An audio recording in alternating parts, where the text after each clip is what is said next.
AP, what has the Grand National meant to you over your long and successful career? Well, the Grand National is one of the most, it is probably the most famous horse race in the world, and to be able to take part in it each year is a very exciting thing for any jockey, and it's even more exciting if you're lucky enough to win it. So it's something that we look forward to pretty much every year. Well, you were lucky enough to win it on Don't Push It. Take us through the memories of that great year.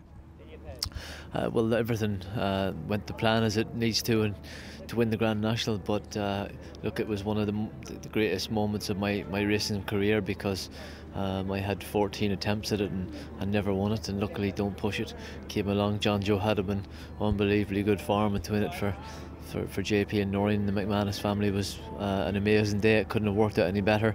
The horse really took to the fences. He jumped fantastic. He always had the ability to perform in a race like the Grand National, and luckily that day he came good, and it was a day that I'll never forget, that's for sure. Apart from the day that you announced your retirement, would that have been perhaps one of the most emotional in the saddle? Yeah, I think it was, because I had 14 previous attempts, as I mentioned, and failed miserably on those 14 attempts. And you know, at the beginning of every Grand National meeting, or on Grand National morning, you know, a lot of the question for the sort of the 10th or 11th time was, do you think you'll ever win the Grand National? And by the time it got to the 14th and the 15th, I think they were really getting bored of asking that question. So it was an emotional time to be able to win it. As I said, it is the most famous horse race in the world. It's the most watched horse race in the world, and to be able to win it, I felt a lot of fulfilment. Everyone at the moment seems to think you're going to be riding Shut the Front Door in the National. Whether you do or not, what do you think his chances would be should he take part? Well, we've got him and obviously the Cheltenham winner, Cause of Causes. The two of those are the two most likely, or the two that I have to choose from, if you like. Shut the Front Door obviously won the Irish Grand National and hasn't ran since he won in Carlisle in November. I think if you look through the form of the Carlisle race and the Irish National win, it's not particularly strong, but he's trained by John Joe O'Neill, who has an unbelievably good record at training horses for those staying chases, so he's got a lot going for him in that sense. So look, if I am riding Shut the Front Door, hopefully he's got a very good chance. And what would it mean to you? Could you possibly describe what it would mean to win the Grand National in your final attempt again?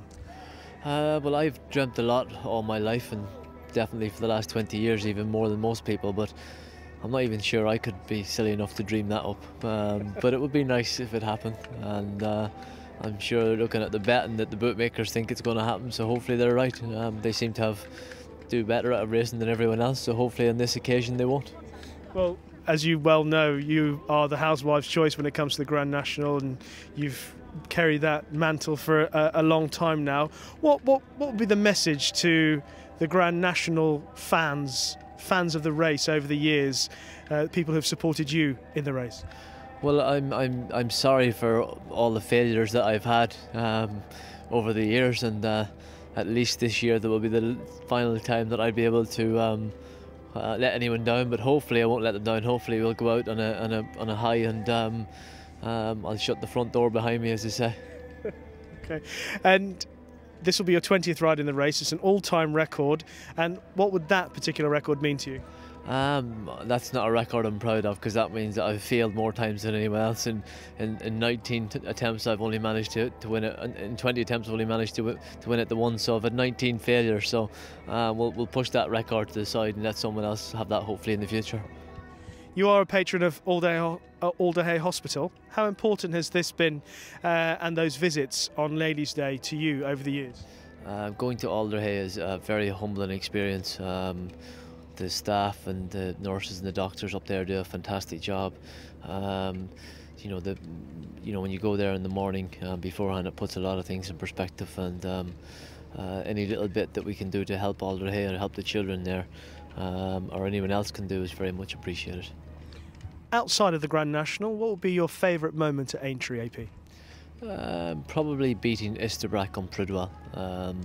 You know, Isterbrack is one of the greatest hurlers that I've seen in my time, and if not the greatest, and to to beat him at Aintree, even though my now boss, I'm not sure, was overly proud of me at that moment in time, and maybe took a little time to forgive me. But I think beating a horse like Istabrack on Pridwell was, it's probably one of my greatest ever rides, if not the greatest. Or would there be any other particular memories from your time riding at Aintree that stands out for you? I won a couple of races over the national fences for Martin Pipe. Aside from Malta, jumped around there like he was going around over hurdles, and Northern Starlight is probably one of the smallest horses that's ever won over the national fences. So those were two great thrilling rides to have over the Grand National fences. And there's been lots. I was very lucky in my early days. I won on Viking Flagship in the Melling Chase up there, and been lucky enough to win a few of the pretty much all the big races there. So Aintree's been a lucky place for me.